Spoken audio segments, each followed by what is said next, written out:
tonight. Alright! We're gonna have a TV party, alright! Tonight! We've got nothing better to do than watch TV and have a couple of brews. Everybody's gonna hang out here tonight! Alright! We'll pass out on the couch. Alright! Tonight! We've got nothing better to do than watch TV and have a couple of brews. Don't talk about anything else. We don't wanna know. We're dedicated to our favorite shows. And tonight, our favorite show is The Punisher, Season 2, brought to you by the good people at Netflix, ABC Studios, and Marvel. I'm your host, the mandated reporter, and frankly, I'm mortified, Mr. Mark Rattledge. And joining me tonight are 100 less people than were on the last Punisher podcast. So hopefully we'll get this done in an hour instead of 9 hours like last time. First on the panel, they call him street-level Starch, but I know him as the man who begs the question, why be a honky when you can be funky? Ladies and gentlemen, it's progressive Jesse Starcher. How do you do, sir? Oh my goodness, I am ready to talk some Punisher tonight. Punisher Season 1 TV party tonight, better known as Lessons We've Learned in Podcasting. Because I think we have made quite a few efforts to reduce our discussion time since that podcast. Albeit, don't get it wrong, Season 1's discussion was a lot of fun. But hey, I'm ready. I'm ready to talk some Bernthal Punisher tonight. Netflix getting it right again, in my opinion. All right, and speaking of honkies, here's a soulless robot from Utah. Ladies and gentlemen, my co-host with the most from Damn You Hollywood. Ladies and gentlemen, Robert Winfree. How do you do, sir? You know, you misused that bit of language there. Begging the question is not a different way to say asking the question. Begging the question means that the conclusion of your question assumes the answer at the beginning of it. Your use of language is flawed. I also fucked up Dearth, if I remember correctly. So thank you for taking the time out of my own podcast to correct me and make me look like a dumbass. I appreciate you. Dude, I'm a robot. I'm Linguo, the grammar robot. Terrific. All right. Let's get into it. The people came here to listen to us talk about the Punisher, so let's do so. We all agree pretty much Punisher Season 1 was one of the best of the Marvel TV shows. Even across platforms, it was, when you throw in there Cloak and Dagger and The Runaways and Agents of S.H.I.E.L.D., it's still... You're just making it look better by comparison. I knew you were going to say that. Punisher stands far and away one of the best ones. So we had a lot of high hopes for Season 2 when it was announced that they were going to do another one. So let's just go around the table real quick. What were your expectations, Winfree, for Season 2? What did you want to see happen? What did I want to see happen? I wasn't sure exactly. I wanted more violence, because I'm a fan of the violence. I make no apologies for that. I really wanted to see, I think if you wanted, the first episode actually really kind of encapsulated what I think I wanted. I didn't know this at the time, mind you, but I wanted to see Frank dealing with some of his stuff. Because there was such a big deal made in the first season about getting him to a point where he's now willing to acknowledge some of his problem issues and try to move forward with them. I wanted to see him dealing with that. And I wanted to see a bit of the lost soul. And we got some of that, and then we got pulled back in by the black hole of suck that is Madani. with her gravitational force exponentially magnified by a somehow worse character, who we'll get to in more depth in a minute. But I wanted the brutality amped. Thankfully, I did get that. I wanted to watch Bernthal act his way through an arc for Frank again, because he did such a great job with it in the first season. I mean, genuinely, watching him act is one of the big draws for season 1 for me because he does Frank Castle so much justice as a character. I wanted more of that. And then they dropped trailers that showed, hey, we're bringing back Billy Russo, and I went, I don't know how I feel about that, not because I dislike the actor or the character. Ben Barnes is a highlight of the second season. But I don't know, man. That gave me a little bit of pause, but I was hyped to the gills. I stayed up all night and watched this thing. Pretty much. It was, again, kind of a letdown in some respects that we will get to again, but let me go. I wanted the Roadhouse stuff in the beginning. That's kind of what I wanted. I wanted more of a new agey Western vibe to this, and sadly, I was very much let down in that respect. We're going to New York. Again. Jesse, slightly different question, but some of the same. You are, as I called you at the beginning, street level Starch.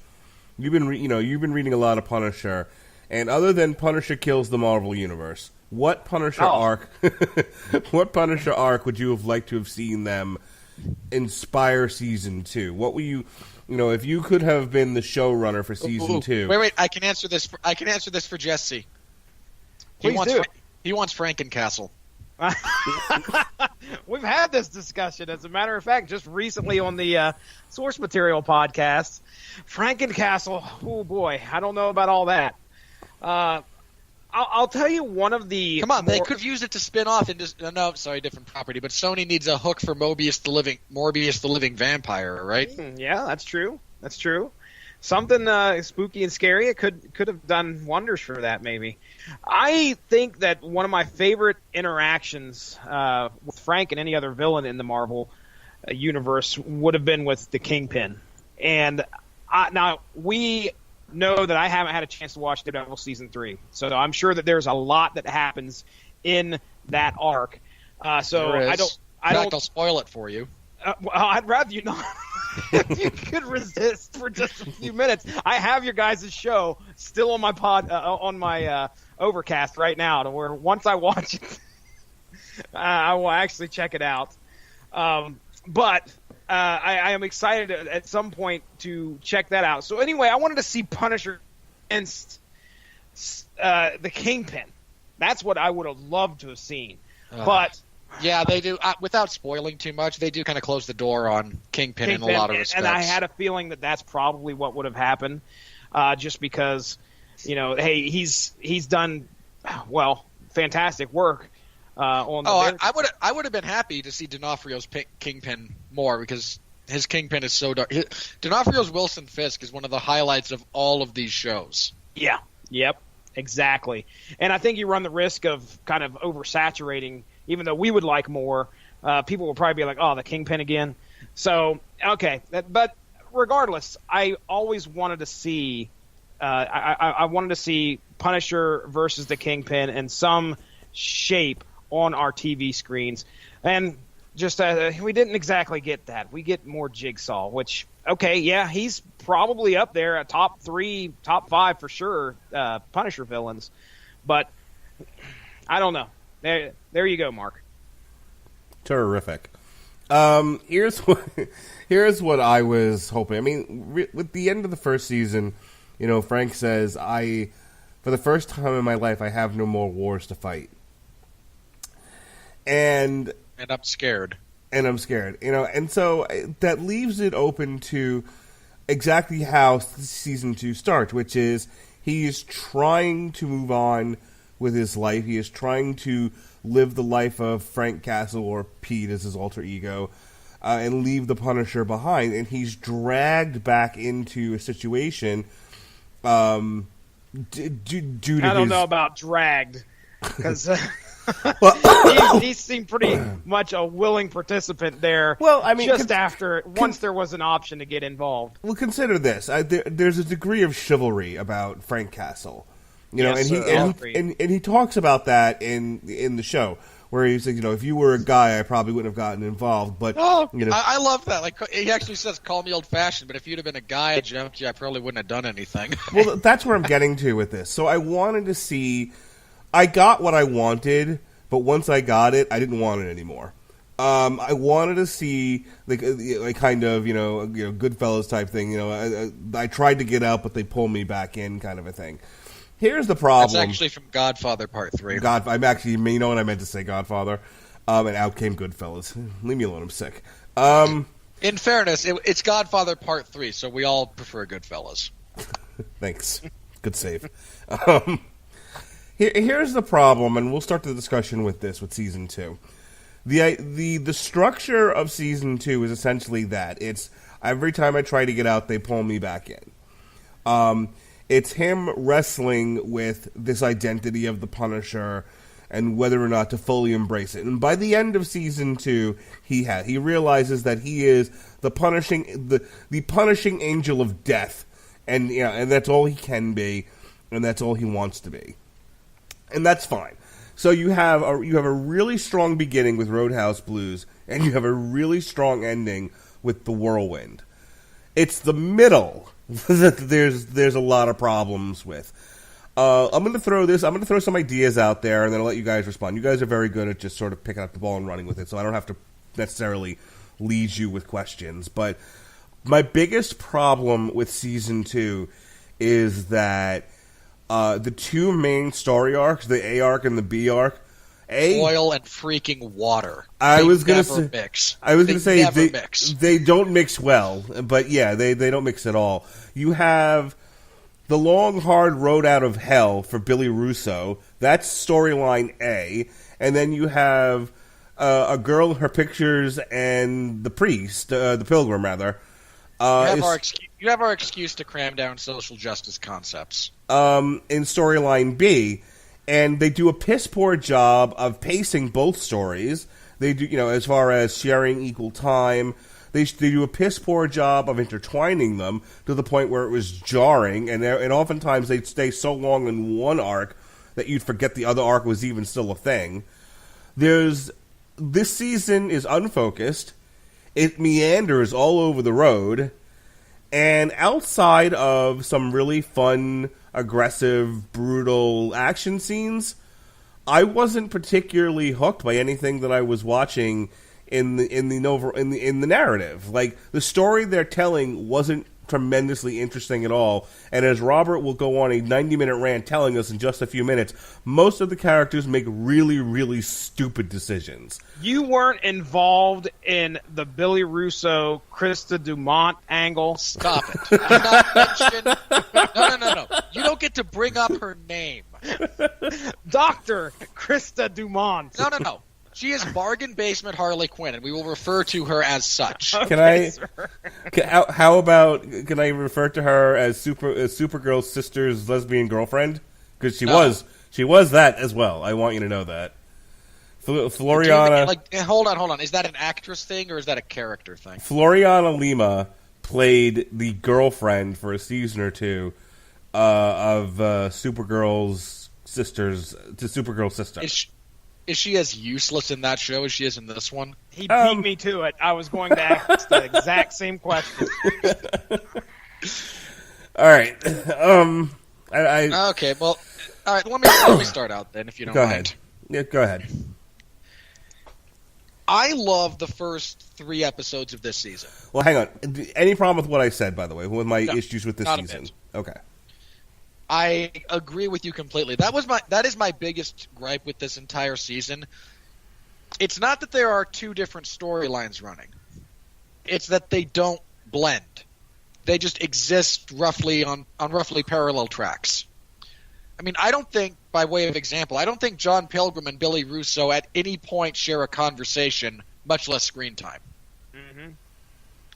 Now, I don't need the bad guys teaming up in every movie featuring more than one villain, because that gets tired and stupid, and if they don't have concurrent goals, there's no point to it. But they should at least share, again, a bit of screen time, even if they just try to kill each other for 5 minutes. There should be something there to kind of weave things together, and it those two storylines at no point in this season ever actually blend at all. It's a terrible, terrible thing. It's jarring. It's annoying. There's ancillary characters that just make it worse, and I do want to get into that in a minute, but again, the first 3 episodes of this season give us some great stuff. First, you have Roadhouse Blues, which is a great episode of television. You have Frank, you have the type of area he's inhabiting right now. We get setups for some of the other stuff that's going on. We get this season has significantly less action sequences than the first season, but I do think they are largely better. I want to piggyback on that statement, that one statement at the end there, because I was thinking about Titans as I was watching this. Now, you didn't watch Titans, but Titans was a lot of setting up a scene or setting up a scenario for the actors to talk in. They're in a warehouse, and they're in the warehouse so that they can talk and interact. And they're in one of Bruce Wayne's hideaway apartments, so that they can have time to interact. And this just goes on and on. Like, the scenes and the settings don't necessarily relate to furthering the plot along. They're just places for people to talk. And that's all I could think about with The Punisher Season 2. You have the doctor's house, you have the trailer, and like a few other different and for a little while there, Madani's apartment. And they just exist for people to have a place to sit down and talk. And the dialogue wasn't that interesting. No, it really isn't. But again, so Roadhouse Blues, I think Pat Mullen, when he saw it, referred to it as an R-rated Knight Rider episode, which is probably not that far off. In all fairness, no, I loved the majority of that setup. I loved, Frank just kind of being the guy passing through, still being Frank. You got you get just that glimpse of what, if he wasn't as damaged as he is, the kind of life he might be leading, which it just heightens the tragedy. I mean, Frank Castle's entire story is a blood-soaked, gore-garnished tragedy. And thankfully there are things about this series, both Season 1 and Season 2, that get that right. Then we get one of my favorite moments. I honestly, I love the entire closing action sequence to Roadhouse Blues because it starts with just a fist with a knife fight in a bathroom. Has some glorious blood, has some glorious stuff to it. I mean, he actually stabs a girl through the shoulder so hard he pins her to the wall. Yeah. He destroys some poor guy's skull. He breaks an industrial... I don't know how many of you guys have ever been in the type of establishment that this bar is kind of set in, but the sinks that they have in places like that, they're designed to withstand the weight of a 300-pound man leaning on them. And Frank shatters one of those with this guy's skull. Then we get the fight in the bar, and then that breaks into gunplay, all of which is great. But honestly, I think my favorite moment from all of that is Frank walks into the restroom after headbutting that guy on the outside the door. Walks in, sees the two girls menacing, annoying teenager who I have issues with, but we will get to. Sees that they've got there's a couple of knives in play, and he doesn't even blink. He just takes off his belt and wraps it around his left forearm. Yeah. This has now reminded me why I should wear a belt everywhere. Just so you can take it off and wrap it around your arm. Just in case. Look, man, you have to use your arms to defend yourself, and there's a lot of sensitive blood vessels in there. But this leads into a couple of other this whole first 3-episode arc. This leads us to them being at the shootout at the hotel room in episode 2, rather, which is a really well shot, well executed gunfight, which leads us to Trouble in the Water, which is a better remake of Assault on Precinct 13 than the Assault on Precinct 13 remake that starred Ethan Hawke. That features a couple of really great things in that 3rd episode. One, just Frank's rampage at the end. Oh, yeah. But the fact that John Pilgrim almost gets him, and I love because they don't. again, Frank and John don't share much screen time, but there's a beautiful and, again, kind of like tragic dichotomy between the two characters that is presented. And the fact that John almost gets him right then is a big deal. And again, those first 3 episodes are what I wanted out of this. I like the thought of Frank roaming around trying to figure out what he's doing in life now. Because if he's not going to be the Punisher, and he's not capable of being a family man for whatever reason, who is he? And I thought that was all, really solid stuff. And then Madani shows up on a helicopter and just ruins everything. All right. Jump. Swoops in and saves the day. Go ahead and jump in here, Jesse. Oh, well, I agree with what Rob's saying for sure. These first 3 episodes were great. Love that bar fight. Poor Ringo. I mean, you could just hear him getting stabbed over and over. The bouncer of the bar, and you're just waiting for him. Go ahead. I forgot to mention about the bar fight. We got the logical escalation of the Joker's pencil trick from The Dark Knight. Oh, thank yes. God for it, because I loved that shot so much. Thunk. Oh, so brutal, and it gave you that taste of that was like, oh, we are back. We are back in the Punisher universe, back in the Marvel universe, and the Punisher's holding our hand, and it is going to be exciting, and it is going to be it's just going to be a bloody, brutal path or bloody, brutal journey we're going to follow. So, yeah, then as we go through here and we look at those first 3 episodes, I love the part where they're stuck and they are pinned down in that sheriff's office, jail, whatever it is, local jail there in northern Ohio, which, by the way, the town that they were in does not exist. But I immediately looked up and saw that when they were zooming in or they were outside of the jail, you saw the state of Ohio flag flying. I was like, holy crap, they're supposedly in Ohio. But anyway, I enjoyed all of that. Now, you talk about the drunk and the guy who was just sleeping off his drunk guy, the guy in the drunk tank who they wind up recruiting, who's lying upon knowing what kind of trouble they're in, is, you better give me a scattergun because I'm still seeing double. and when they have Frank tied up and he's begging, he's just like, look, let me loose. And you're right there along with him. Turn him loose. Turn Frank loose and let him go and take care of business. And he does, finally. I don't know how long they drew that out, but it was enough to make me anxious. And I was finally like, okay, thank goodness. But yeah, you were talking about your story A and story B, and never the twain shall meet. My goodness. Billy Russo back again wasn't one of my favorite choices. And I was really confused at first when I didn't look at spoilers going into this, so I didn't know exactly what to expect from season 2. But when Billy's laying in bed and he has the mask on, and Madani's standing at the foot of his bed, and he has that mask on, and it's all like drawn all over. The first thing I'm sitting there thinking is like, who the hell puts a mask like that on somebody that's trying to recover from a horrific face injury? Well, then obviously we get the backstory behind all that, and I was really worried that he was just going to do the whole season with that mask on. But of course that didn't happen either. But I mean,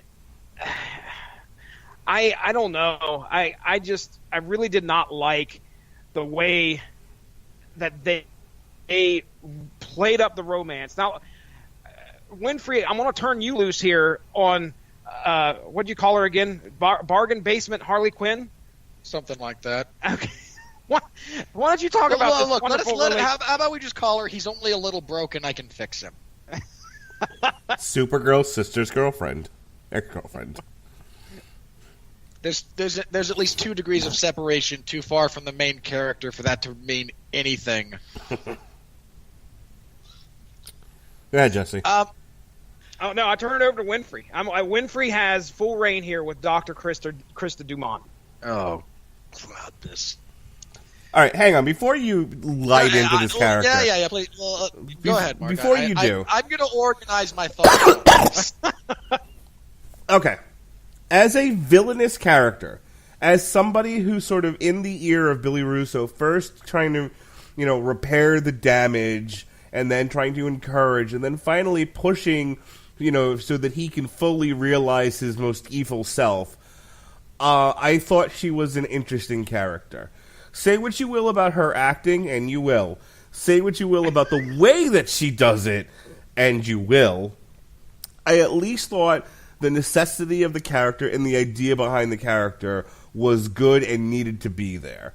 As far as as a professional psychologist, which is what I assume she is. Want to count the ethical violations that she incurs in the first 5 I minutes? was just getting to that. I was like, whether somebody would be this incompetent and this unethical, probably not, especially, working at the VA. But how in the world did someone with her history of trauma even get clearance to work with a criminal like Billy Russo? Again, why do the Marvel superpowers work the way they do? They just do. Don't worry about it. No. I'm not asking about. This is the thing. I'm not asking about superpowers. All right? No, I'm but not I'm asking equating about Billy's miraculous recovery. But I'm really not. I'm equating the fact that you have to take it for granted that she got the job. She's there.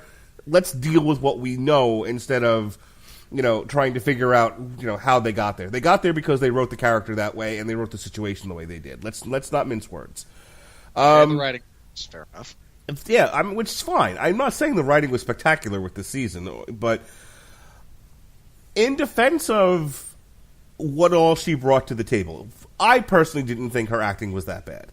One of my favorite scenes of this season, and I'm going to need Robert Winfree to scream into a pillow at this point because I'm going to say this, and he's going to want to, and he's going to not be able to control himself. So do me a favor, bite a pillow. I loved the entire episode of Madani and her as they're drinking wine. And you accuse me of liking a good gay Cowboys eating pudding. See. I loved it. It was so good. No, it wasn't. It was great. Okay, look, if you want to argue that the idea behind it is good, yes, they're fundamentally posing the great moral quandary that we continue to wrestle with as a society about rehabilitation of people and whether or not your actions or your motivations are more important, so on and so forth. Fine, these are centralized questions to Western society. Fair. These two broads who can't act out of a paper bag do nothing but drag down and morally sermonize over what should have been. It's not well written, but from some perverse level, I enjoyed watching it. I actually legitimately enjoyed that interaction between the two of them. You must have just been so far beyond the bend with okay, half of this season is just going to suck. I'm going to lean into it. Pretty much. So again, I don't find her to be that bad of an actress. She was fine on Supergirl, and I think it's always whenever we talk about performances, is it the direction or is it the performance? Is it a little from column A, a little from column B? We don't know. We weren't there on set. Again, having seen her in something else, I'm aware the woman can act at least a TV level. So I was going to say, she felt like, to me, the only reason she was in there was just to give Billy Russo something to do. No. She played an instrumental part in him in the long road out of hell, which is his arc. The problem was they got to a point in the season where she wasn't really useful anymore, but they had 5 more episodes to go. And then didn't just kill her. Yeah. Russo. Look, how many times do I got to watch them screw and hurt each other at the same time? I don't know how many times. That they really only needed to do it once. I think that's the problem with this season, right? Is they take a good idea and they think it's so good they do it again. Then they do it a third time. You're like, well, certainly they can't do it. Just in case you didn't see, just in case you didn't pick this up. Surely they won't do it a fourth time, and then they do it. You're like, what the hell, man? Yeah, I get it. This was a season bereft of ideas. We talk about how, did I use that word right, Robert? You did. Hooray! We talk about how a lot of the Marvel series, they don't have enough narrative for 13. They didn't have enough narrative for fucking 8 episodes, let alone 13. So they kept reusing the same ideas and in the same conversations over and over and over again. They stayed in Madani's apartment, and I want to talk about this a little bit later, but let's focus on Billy and the doctor for right now. They stayed in Madani's apartment way too long. That went on for fucking ever. Again, it made me think of Titans when they were in Bruce Wayne's hideaway. But I digress. So there's some of my ideas about them. I think she was a needed character for Billy's arc to work, but then she overstays her welcome, and they don't really use her effectively towards the last 4 or 5 episodes of the season, and then her final battle there with Madani. Oh, that was so stupid. It was like, well, Madani's a terrible person, a terrible character who's done nothing this entire season.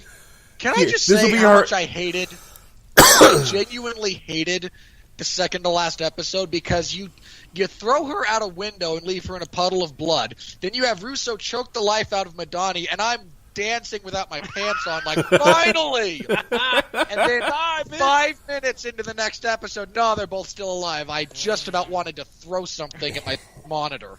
Yeah, you can't kill the colored women. Is really what we've learned here. Well then. Controversial. Scream it loud and fucking proud. My God. Those are the rules in Hollywood. # me too. All right, I've said all I'm going to say about that, except for this. Every complaint I said about the Doctor, the Good Doctor, I have doubly so about Russo.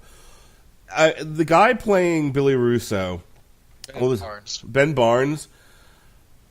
Fucking, first of all, I don't know what happened between the first season and the second season, but he completely overacts in this season. Hang on, I'm going to defend him a little bit here on that charge. Hang on, let me get through this, and then you can debate me. I think he overacts a lot of it, and maybe if overacting isn't really the right interpretation of what I was seeing, it's the same dramatic points beaten over, yes, and over and over again before they move on, before he moves on and grows a little bit as a character. So maybe it's not so much overacting as it is he keeps doing the same thing over and over and over again and boring me to tears. There's a point in the series where he's like, I'm going to raise an army, and I'm going to make everyone pay for all of my pain.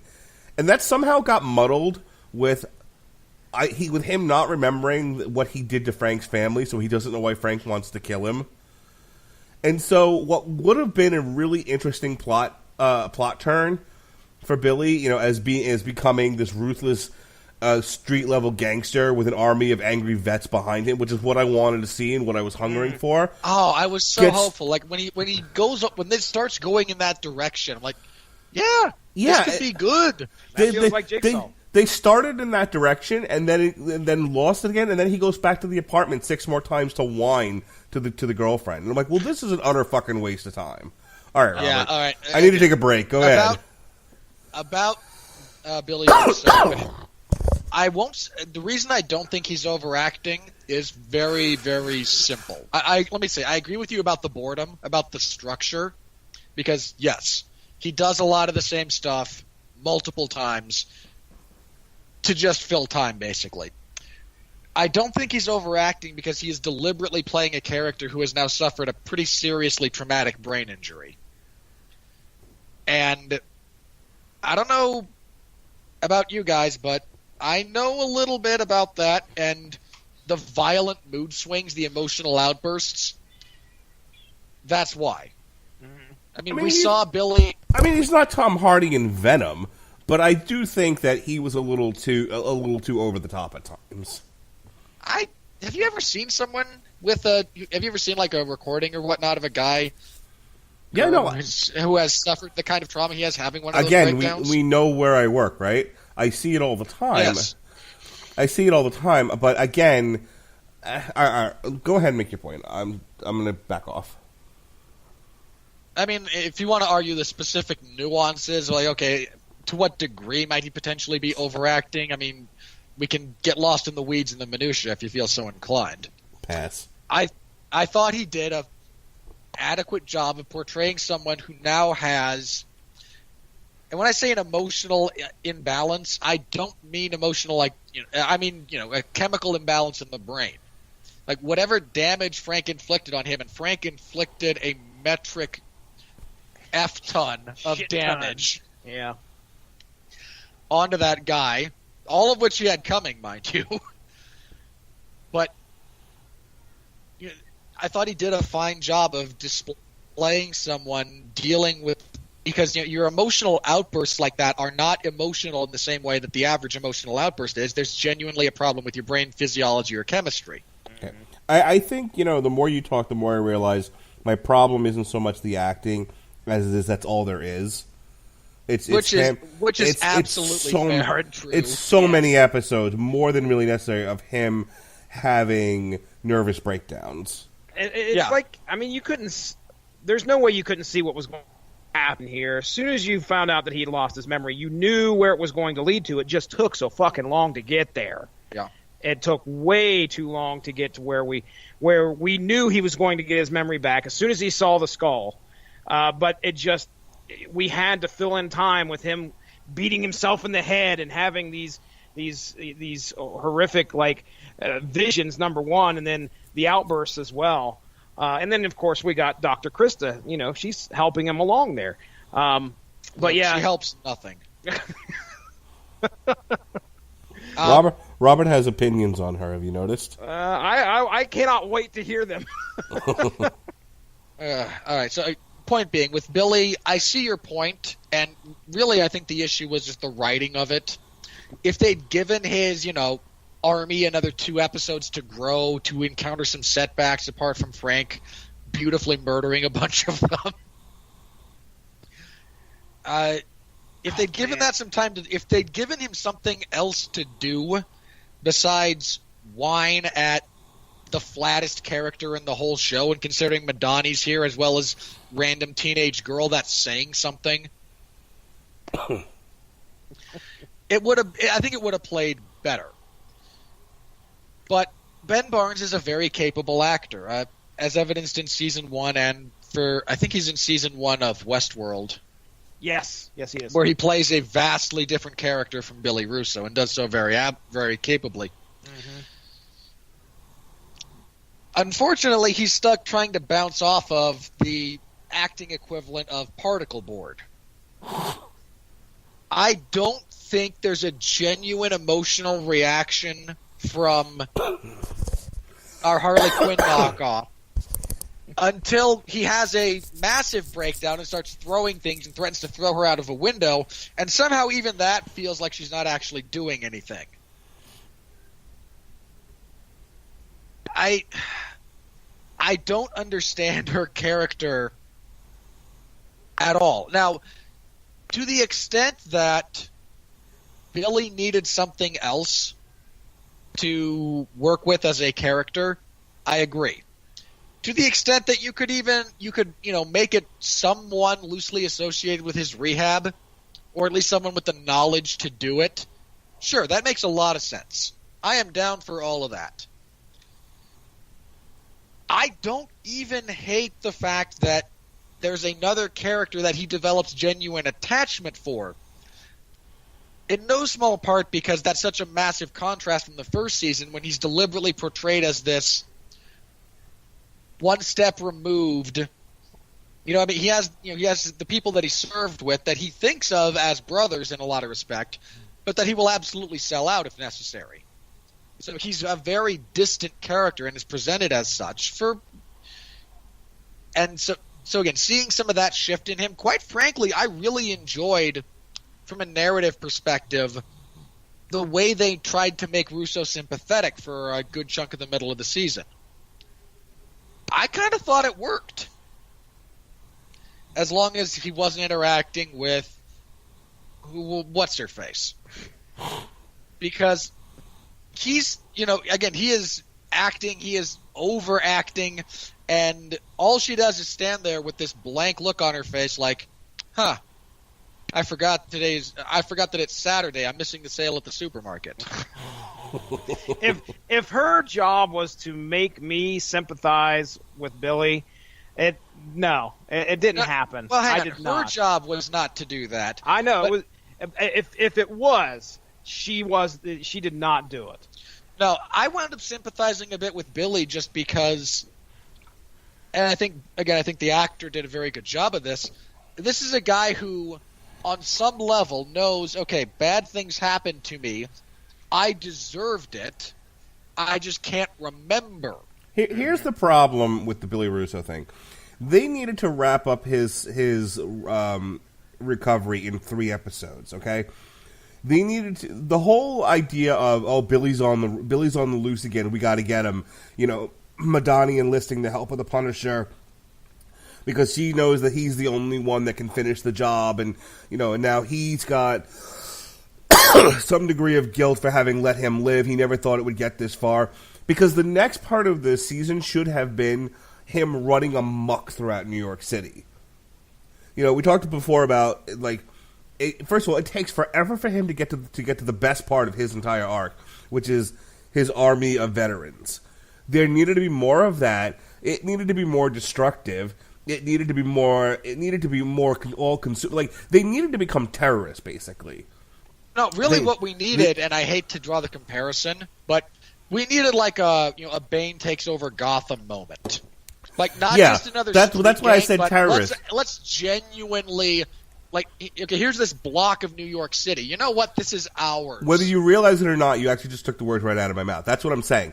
He needed to blow up buildings, and then everyone kind of turning to the Punisher you got to stop him. He's out of control.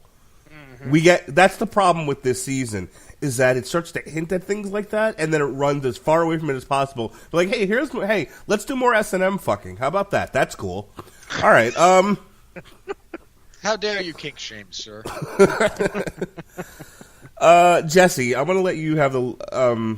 Robert, did you feel like you ranted enough about this? Have you gotten that out of your system? Do not short shift Robert here. Come on. Okay, here's the crux of this female character, and then pitch it to Jesse when you're done. Why it's so bad. A, it's badly acted. Again, this is a flat performance. B, it's badly written. I mean, the subtext of this woman is literally, boy, I have daddy issues. My daddy was broken. Here's another guy who's a little bit broken, but boy, I can fix him. As though we haven't seen this in both real life and fiction. Well, in defense of that, isn't that most women? I'm attracted. They want to change a man. I'm attracted to the broken bad boy because I can fix him. No. Yes. No. Yes. Look, I don't want to get into the whole thing there. That's not actually how that works. Okay. Well, look, I'll be brief. Predominantly a significant portion of the attraction to the quote-unquote bad boy is that too many guys suffer from, again, air quotes, trademark, whatever, nice guy syndrome. I mean, feel free to ask any of your single female friends about this, but guys tend to come in 2 varieties. The doormat, bland guy who just agrees with everything she says, or the guy who engages with her. And frequently the guys who engage not frequently. A lot of the guys who engage, what's fun? Especially if we're talking in media, what's fun? Jackasses. When you find a guy and a girl that are both pod people, that's fun. Those are fun to hang out with. Like just complete total polo wearing Mr. White folks people. Oh, when you get 2 of them together, oi. But the point being that it's not about fixing him necessarily. It's a lot of it's just, hey, this guy's actually engaging rather than just agreeing with everything I say. I mean, Mark, you disagree with your wife. You probably disagreed with your wife while you were dating. I imagine Jesse's the same way. Mm-hmm. So you were engaging. You have disagreements. You are a unique person without being a massive jackass. Jesse. Well, I was going to say a massive jackass is my middle name. Hence the Jesse, not Mark. I was like, come on, let's be real here. But the point being, again, we're now not only dealing with a character who is flat, who's bad, who's written as a series of cliches, more than anything else, who doesn't actually operate with anything approaching internal consistency. a person who's, again, ethical violations just in her time at the hospital. Not even after Billy breaks out, but literally just her time with him as a patient would likely end her professional career in legitimate circles. You then have her again, so much of her is just, well, I can fix him. And not only do I hate that as a general motif, I hate it when it's so blatantly not true. And I would have been better off with this if Billy was actively kind of bringing her to the dark side again. The crux of since I've called her bargain basement Harley Quinn, here's another reason why I think that both holds true and exposes a lot of the flaws within this. The Harley Quinn arc is about the Joker finding and exploiting some of these personality quirks in Harley over the course of time. In this instance, it's less about Billy kind of manipulating our Harley Quinn wannabe here. And she's Indian, right? We'll call her Bolly Quinn.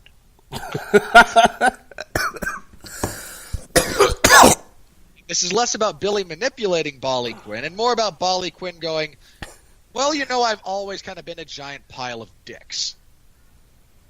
So you know what? Let's just go with that. And it completely robs the narrative that this is based on of anything approaching impact or relevance. I mean, she might as well have pulled back a hood and gone, it was me, Austin, all along. I was always this way. Did it. Okay. I did it. Hang on. For She was born in Cincinnati, Ohio. She is of Italian, Irish, English, Spanish, and Portuguese. She's one of them damn Portuguese. You got against the Portuguese. Okay, I apologize for my racially insensitive comments. I will refrain from making them in the future.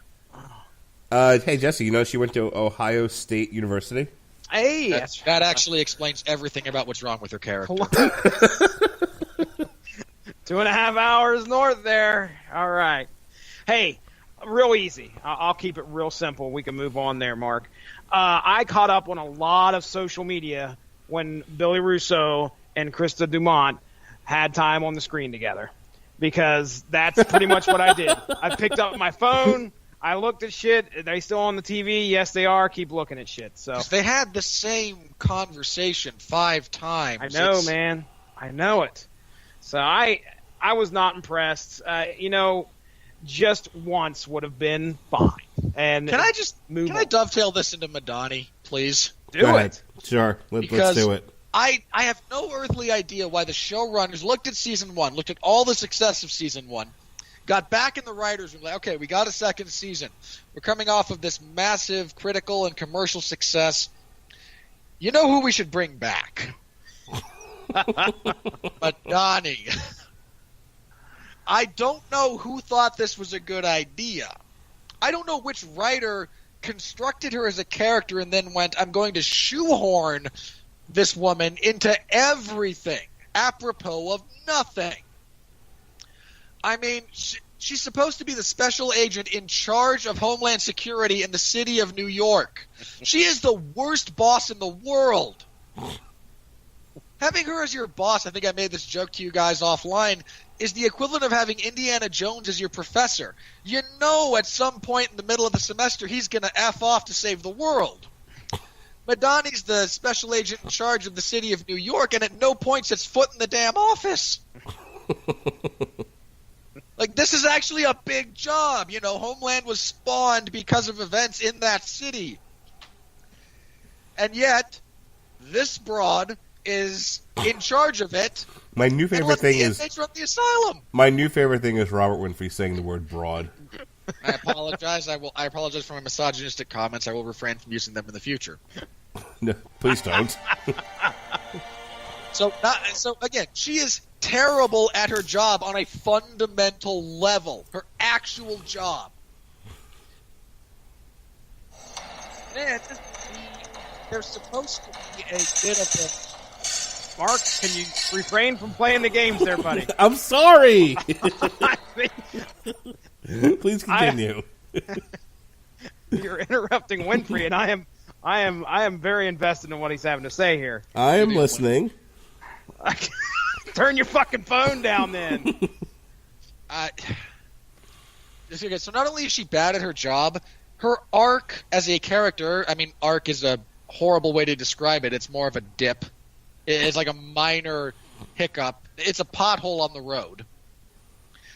It's supposed to be paying off her idealistic, I believe in the system character from season 1, because that was one of the bullet points around her character that never actually manifested itself in the entirety of that season. She's supposed to be unwinding mentally and emotionally because I can't handle that Billy Russo's still alive. I mean, how can he not? And and they spend way too much time with her thinking he's just playing everyone. No, Frank bashed his brains in. He can't remember. Then finally, like, oh, God. You wanted to just say, "You stupid whore." I most certainly did not want to say that. Yeah, you refrain did. from using misogynistic comments right there. That's refrain right there. Hold Yeah. on. I had another word. Yours was incorrect. Okay. I refrained myself. So then she decides to recruit Frank.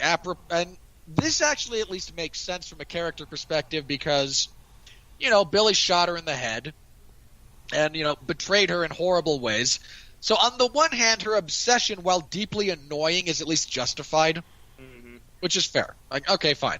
Sometimes perfectly justifiable character traits are annoying because of writing, acting, editing, whatever. But as long as they make sense, I can kind of go along for the ride. Fine. So she recruits Frank. Frank brings along a whole heap of baggage known as Storyline B that she at no point actually tries to get involved with, that she at no point really expresses interest in. And can I just say, like, all of the interactions between Madani and, what was it, Rachel? Mm-hmm. They made me want to pull my fingernails out with my teeth. Like, oh, I'm clearly damaged and have things going on. You're clearly damaged and have things going on. Want to talk about it? No, you don't want to know. Hey, you're clearly damaged and have things going on. Would you like to talk about it? Oh, you're better off not knowing. Fine, I'm leaving. Enjoy my apartment. Yes, I will, thank you. I'm going to sleep under your very expensive bed and pretend to be you by putting on clothes in this, like, very, very, like, bizarrely creepy scene that never actually pays off in any way, shape, form, or fashion. So, again, we're supposed to be paying off Madani's obsession with Billy, which, fair play, her obsession with him makes sense, and B, the death of her innocence, like, which is an absolute crock. That in no way is borne out by any of her I mean, I said this in season 1. Like, one of her first lines of dialogue is, I believe in the system, that she immediately contradicts with actions 5 minutes later. Which I'd be okay with her character being a massive hypocrite, but no one from the writer to the director to the actor thinks the character is behaving hypocritically, which is what really kind of kills it for me. Well, I'll tell you what, the one character that at least, in terms of hang on. And, hold on, just to wrap this up on Madani. In addition to being terrible at her job, unraveling publicly, I mean, everyone who looks at her knows there's something deeply wrong with her. I mean, at one point, even Curtis is like, don't you have a job to get back to? Like, no, I don't have anywhere else to be. Like, no, you're only drawing a government salary. You're only in charge of protecting the country. And despite being terrible at her job, undermining her career, bringing back a murderous vigilante. I love Frank, but he's a murderous vigilante. In the name of, going outside the law to murder someone else who you clearly have unresolved issues with. In addition to giving her what should have been narratively and emotionally impactful moments that shouldn't have been hers to begin with. I mean, here's what killed me, honestly. Like, the scene when Billy is confronted with Frank being the one who, crippled him mentally and emotionally is kind of heartbreaking because Ben Barnes acts it the way that character should be played. Oh, it's Frank. He's my best friend. I know there was something there, but my immediate instinct in this moment is, this is my brother. This is the guy I became a Marine with. I fought, I bled, I killed other men beside this human being. This is one of the people in the world that means a great deal to me. And then Frank takes off the jacket and reveals the Punisher logo, and Billy melts down and proceeds to go on a shooting spree, which was kind of great. But his then response to that is, what the hell, Frank? Look at where we were. What did we do to get here? What happened? Which is a very logical question. And instead of confronting Frank, even like over a radio or a phone call or something, he confronts Madani. So the big revelation that, all those people that you think you really care about and all those things you think you stand for, somewhere in your completely fragmented personality and memory is the reality that you sold every one of them down the river, and you had your surrogate family violently murdered for money and power. This should be a somewhat shattering revelation to Billy Russo, and it should come from Frank by all narrative rights. Instead, it's Madani who sucks at line delivery, and Billy basically no-sells the whole thing. And it pissed me off to no end. So in addition to her laundry list of crimes, which I haven't even gotten to the fact that she at one point drew her weapon and threatened an NYPD officer, at another point actually shot him 3 times in the chest. She is rewarded with all of this malfeasance, hypocrisy, stupidity, and massive waste of airtime at the end of this season with a job in the CIA. It just made no sense. Well, she didn't grate on me as bad. I'll put that out there. I envy you your emotional and intellectual ignorance. Man, I think a lot of it is I focused on some of the positives that you pointed out. All right, there are great positives to this season. I do want to. That is fair. Yeah, she had that emotional motivation to kind of, you could see what she was doing sometimes, being driven by that motivation, and I didn't really hate her as bad as I did in season 1. I really disliked her in season 1.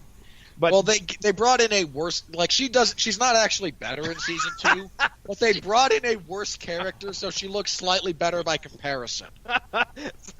that was their whole gambit all along.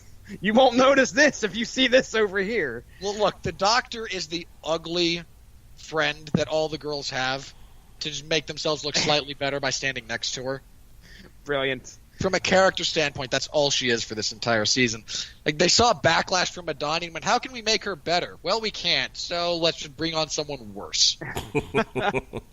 And I honestly, and we kind of got that at the end, and somewhat we didn't, because we knew that it had to come down between Billy and Frank at the very end. But were you upset? Were you upset? Were you upset when you thought Madani killed Russo, or at least they led you to believe that? No, she gave him a mortal wound. Yeah, Okay. that genuinely pissed me off. Like, you built this entire emotional narrative around the betrayal of Russo, stretching across these 2 seasons, and the second most annoying character in the series throws the most annoying character in the series out a window and then shoots him 3 times in the abdomen before being choked into near death. But not actual death, because this season can't give me anything really nice that lasts. Well, again, they needed to give Madani something to do. Yeah, she's in I it. I have to ask the question. When you sat around the writer's room and like, okay, season 2, who are we bringing back? Mm-hmm. Why did Madani's name even get mentioned? Because she has a vagina. Yeah, so does the teenage girl that Frank drags around, 5 Well, different we need to states. talk. We need to talk about her, and we need to talk about the Pilgrims. So when you're yes. when you're done mansplaining about Madani, we'll head on over there. No, I think that's all I've got. Like, again, just Madani makes everything worse. The Doctor makes everything worse, and there's so much of both of them in this season that it just drags everything down around it. Jesse, I'm going to give you the last word here on Madani. Oh my goodness. Well, I mean, Hashtag bring back micro. I was worried that it was going to come down to Madani killing Billy Russo, and it's funny how it all ended up. They glanced at that for a second, like that's exactly how it was going to go. And I was worried Frank wasn't going to be able to put any bullets right into old Billy, but it that's probably about the one thing that they may have got right. Play your fucking game. Just go ahead and play it. Right. I mean, damn it! But no, I was commercials. Damn ads. Anyway, yeah, I was worried that they were going to do that to me. And if you could, I guess, give credit to the writers, they strung me along there. And I give credit to the test audiences who told them this was a bad idea with feedback. I'm done. Mark Radulich, please. Move on. My only other comment about Madani is Police that, Academy. Is that for No. Mahoney is actually the name of the police sergeant that she shoots a few times and pops up at random intervals to essentially attempt to serve the same narrative purpose that Madani did or was supposed to in season 1, where, hey, I'm just a beat cop and I'm in way over my head and I don't like any of this. Well, I mean, he's there. He's kind of set up as a foil for Madani. Because Madani has, her whole arc, her whole character is that she's morally compromised and she's psychologically ruined. Here you have Mahoney, who's like, look, I don't give a shit what happened to you or what your reasonings are. Frank Castle is a murderer, and he needs to be brought to justice. Period, comma, the end. And it's like he, and he's sort of the moral compass for the sort of the moral wall for Madani to play off of. He's the one fucking cop that actually acts like a cop in this fucking show.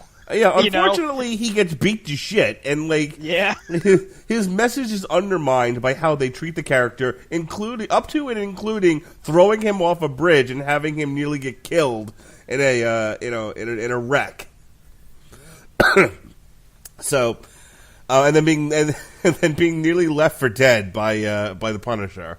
I mean, granted, he saved him from burning up in the car, but still. Look, Frank did what he had to do. He wasn't going to have a good man's death on his conscience like that. Once he was free of the shrapnel field and the ambulances were called, you're not bleeding out. Just sit here, you'll be fine.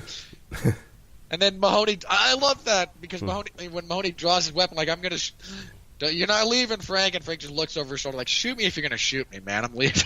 Yeah. All right. I want to make this one statement just because she's not in it enough to really warrant a full-on conversation, but it has to be said. It has to be acknowledged. And then I want to spend the rest of the show talking about the B plot, and then I think we're done. We needed to see Karen Page and the Punisher fucking. Holy cow. Oh, my. Their sexual chemistry just lights up the screen. I agree with you about the chemistry. Those two play off each other incredibly well. I don't need to see... I mean, we really don't. But my point being is that Deborah Wall walks in front of the camera when she's in the same room as Bernthal. Hot and steamy. My goodness, pants are creamy. It's... Deborah Wall, man, every time, you could just see her undressing him with her eyes in every scene, including ones where they're trying to rescue him from the hospital. It's hysterical. She is. I don't know if that was purposeful acting on her part or direction or whatever. But yeah, man, every time the two of them are in the same room, it's just like, wow, you two need to be making babies. She's definitely. She's got the hots for old Frank there for sure. Yeah, she does. She wants to gargle his ball. That's what she wants. Okay. So anyway, she wants to get Richard Nixon up in his ass. No. You have led an interesting life, apparently, Mark. Okay. So anyway, there is. I've got at least a few more of those in me. You sure you don't? You just keep them to yourself. Hold them for another day. Okay. You've got one out, all right? It's hard for me to see right there at the beginning when we see Frank go to bed with that bartender lady. I can't even remember her name. Beth. Thank you. And it's hard for me to actually accept that from the Punisher I know. I know I've got to separate the comics from the show that we're getting. We got to show John Bernthal's take on the Punisher as having some type of emotion and wanting to try and get back to reality. But to watch him go to bed with that lady, I was like, man, this is for some reason it just doesn't feel like the Frank that I know. I feel like he's so devoted to his wife that just passed. This is something But that's not even the best part. That's not even the most human part. The best part was when he sees the kid, and he's trying to not look like a creep, and he's like, "Hey, let's get pancakes." That was the best. No. The best thing about that interaction was he looks at those guys. No, kid, I'm just some guy who could be here. For all you know, I could be a Rangers fan because the kid's in a Red Wings jersey. Yeah. Oh, yeah. Are you? I am. I am. The Rangers suck. Yes, they do. Like, there's just a bit of the long-suffering sports fan that creeps out of Frank in that moment. Like, no, I could have chosen the Islanders, man, and I went with the Rangers, and boy, have I been suffering ever since. Yeah, it's just hard for me to see and accept Frank Castle in that role of trying to move on with somebody else or even just try to pass the time with somebody else. He's a human man. I understand this, but regardless, it felt out of place to me. All right, that's just my own personal opinion. You, sir, Mark Radulich, obviously felt, my goodness, get that shit on. Winfree, do you have any opinion on that? No, I'm okay with this take on Frank trying to move on because, I mean, he's not bed hopping. This is not someone who... That's true. Nor is this the Brazzers Punisher porn that we're all hoping for. No, look, Mark, you're the only one hoping. Mark is furiously searching for that right now. Look, That'll be the next thing we hear. Oh God, do I actually? Nope, I'm not going to say the line. I'm not going to do it. I'm just not. All right. No, I was okay with it because I thought it was again. Frank's kind of trying to get his stuff together at that point, and finds a woman he has a bit of a brief but a genuine connection with, and he meets her kid, and they kind of get along, and it's just a little bit of,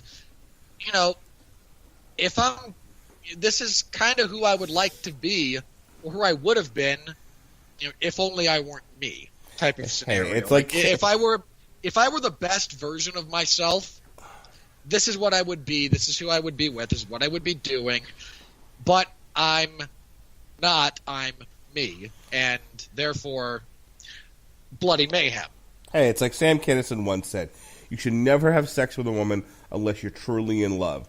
Now, that may be for a very short period of time. It may only be for a night, but you should be in love. Now, I just want to ask a real quick question there, Winfree. Do you think there should have been more Karen Page in this season, or do you feel that what we got is adequate? There should have been more Karen Page playing tonsil hockey with Frank's nuts. Any more, Mark? You want to get them all out right now? No, I'll sprinkle them in like so much salt. Yes, please. Mark, that's not salt. Salt's a flavor enhancer. What you have is like raw peppercorns that just overpower everything when you bite into them. Good, whatever floats your boat, Bud Daddy-O. Hey, you're the one who chose the cooking metaphor. I just ran with it. Will you please answer his question so we can move on? I think the reason I'm okay with it being the way it was that when Frank comes back, it is deliberately kept low-key. There's a few criminal elements you pick up on it. I mean, he just kills the vast majority of people who see him. Or they know enough or they're in on him being here kind of on the down low. When he gets caught, that's kind of a big deal. And that's the point when, Karen shows up as soon as she is made aware of Frank's presence. Mm-hmm. They just didn't have a reason to have her be there prior to that point. God, I just want to say there was a slightly missed opportunity I felt when they kind of said good, because Frank is, and I do want to talk a bit about how much I thought they completely fumbled the ball on Frank killing innocent people and him dealing with that. You know what? But, go ahead and do that now because like I said, I want to talk about the B arc and the B arc characters, and then I want to call it a night. We're already at this a little over an hour, so just hit because it's a major point in the story, and I want to know what you mean by you think they fumbled it. Well, it's a major point for about 10 minutes. Yeah. Before the basics of forensics point out that no, it didn't happen that way. Like, if you want to set up Frank to have a crisis of conscience by getting him to kill innocent people, fine, let's do that and run with it. But it felt like they set that up. They go through an episode that had potential to be great but wound up half-assed because they waste so much time with, I can't actually write subtext into my story, so supertext. We'll genuinely have these two people mulling over crappy wine about the nature of man. This won't horribly throw a wrench into the plot structure or anything. Philosophical discussions break out in Punisher all the time, right? No jarring tonal shift here. Seemed fine to me. Mark, we've established how... Look, we understand the Stockholm Syndrome had kicked in at this point for you. All right? You were Belle in the library with the Beast. Like that's where you were just emotionally with the show at this point. For the rest of the world, I hated everything about the conversation those two had up until the last minute of that episode when I went, you actually had to have that some variation of that conversation to set up this point. Curse you for badly executing this then. Instead of me just wanting to excise half the episode, it became crap. I'd have to actually rewrite it in my head. But if you're going to set up Frank kills someone innocent on accident in the midst of his bloodlust, fine. But it felt like they wrote that and then went, Frank would probably just off himself. Crap, we can't do this. Our version of Frank Castle would not live with himself if he took these actions even accidentally, so we have to absolve him of this very, very quickly and very, very obviously. Mm-hmm. That's my gripe with it. All right. So we have... Oh, sorry. The missed opportunity that I think they had. Because there's this great moment when Karen is there trying to, help Frank as the member of the law offices of Nelson, Murdoch, and Page that have now been shut down because Netflix canceled the series, so thank you very much for that. Oh, I'm so pissed about that. Bad stuff. But there is this great moment when Frank looks at her and says, you still work for that Murdoch guy, right? Because Frank knows that Matt is Daredevil. So Frank looks at her and goes, you still work with that Murdoch guy, right? Yeah, I work there. I notice he's not with you because he's a good guy. I really wanted, just when they said goodbye, I wanted him to look at her and go, tell Red I said hey. Oh, yeah. And just the last scene we get of her in relation to Frank is just this like quasi wide-eyed look as she realizes that Frank also knows who Matt is. Just tell Red I said hi, because the conversations between Daredevil and Frank from season 2 of Daredevil were genuinely great stuff. Yes, it was. I would have liked a little callback to that. I mean, frankly, I also would have loved just a bit of closure on Micro from Frank's perspective. And I think there's a very easy way to do it. And there's a very character savvy way to do it. When they're looking for Billy and they can't find him. I mean, Madani knows basically everything that happened between Frank and Micro. The fact that you didn't go to Frank and say, don't you have a buddy who worked at the NSA who was able to find you when you just really didn't want to be found? And I just wanted Frank's response to be, oh, you mean something along the lines of, oh, you mean Micro? No. Micro got out. He got his family back. He got his happy ending. He's the one genuinely good thing I've done with my life since I got shot in the head and my family died. We're leaving him alone. Instead, he just kind of is never addressed again, despite being a profoundly important character just in season 1. Like, setting aside all the source material, they had a relationship that was built between the two of them. And it's just never addressed again. I think that was and again, even just an explanation about why he's not there. And again, I think Frank just kind of being, no, he's got his family back. I will not put my friend in this position again. Makes sense for Frank as a character. All right, I'm gonna cut it there. We need to talk about Amy. We need to talk about the Pilgrim. So the B arc in the Punisher had a lot of potential, and I think the idea of the Punisher having a sidekick girl, like a couple episodes in.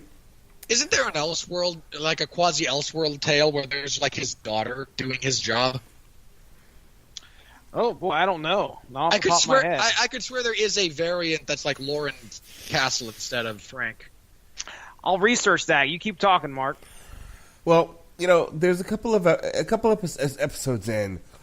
There's the bit where she dresses up like a little tartlet, and they raid this guy's photography studio. And I wanted more of that. I laughed so hard at that. Like, he's kind of a scumbag, but I don't think you have to kill him. And Frank's like, you can burn the place down if it'll make you feel better. And the next thing we see is them walking away from a burning building. Look, Frank having a Robin, you know, a sidekick, is an interesting thing, and I think needed to be explored. The problem is and this is a theme throughout the season. They teased you with a really great idea, then they utterly abandon it, and then she essentially, for like 8 episodes in a row, sits in the ststupid trailer. And you're like... And does nothing but whine about sitting in the stupid trailer. Yeah. At one point, she's like, I'm making spaghetti. Because we've got nothing else to do. I mean, she should have been... As it is, she wound up just being too annoying for me to actually care about her. But she's meant to represent something to Frank, and if, you know, I mean, and this is part of my problem with, again, elements of the whole season. At the end, when he sends her off on the train to a better life somewhere, he just gets kind of, you know, sometimes things come into your life and they just change everything. Like, really? This is going to be your she turned this small, obnoxious grifter teenager turned my life around. But that's the thing, it's like, I'm fine with... If that's going to be your point, it better show off more on screen than it did. Right, that's the problem, is that, like, they essentially gave him this character to play off of, and then they're like, well, we got to do the Billy Russo stuff, and she's not a part of that. So they kept compartmentalizing her, but in, like, really stupid ways. So as far as Georgia Wiggum as Amy Bendix, I thought she was fine. I liked the character. I liked her interactions with Frank. Everything from the very beginning when she calls him Rough Road. I thought they had a very good, I thought they had a very... When they're on screen together, they play off each other very, very well. Right. The problem is they utterly waste her after about the 3rd episode. You know, all that stuff in Madani's apartment and then in the trailer, that's all she does. She just hangs out there. Go get spaghetti. Then you have this... So the whole arc is basically she has pictures of this senator being gay, and they're supposed to be used for blackmail, and that whole thing goes astray. And later on in the season, they start to touch on this really rich family and why they're protecting him. Obviously, they don't want... They're a conservative alt-right family, and they don't want it known that he's gay. Don't say alt-right, please. Conservative right family, and they don't want it to be known that he's gay because that runs counter to that whole political platform. Okay, is it controversial? Controversial. So here's the thing. That's all great grist for the mill. That's all interesting stuff. I think here's the problem with this season. I think they really needed to pick one story and then do a lesser B plot, not essentially 2 A plots. Because that's what happened here. Because I would have been. Sorry, go ahead. This by itself, exploring this family and how powerful they are, and seeing Frank get into situations where he can't shoot his way out because this family is so damn powerful, and they're protecting the senator and giving more for the senator to do other than wonder why Frank punched him in the fucking face for an episode or two. Like, that was all interesting stuff that they didn't really deal with because they ran out of time. They were too busy dealing with Billy. And, again, then they create this hitman character in The Pilgrim who is okay and everything, but you don't spend enough time with him, and what time you do spend, he's hitting himself with a fucking belt or whatever, and it's like, or he's getting a blowjob from a hooker, which is fine and all, but, it's like, I never really got a sense of who he was or what he was about. And then, or what his connection to this family was, so that when they're trying to pay off that storyline, it all feels really shallow. Go ahead, Robert. Okay, there's a couple of points about this. One, I think if they were going to do these two stories that just don't mesh together at all, separate them distinctly. And by that I mean, give me you want to do a 13-episode series, if you think you have enough material for that, fine. If you want to do Billy Russo's return, fine. Give me 6 episodes that is Frank and this girl and them dealing with this.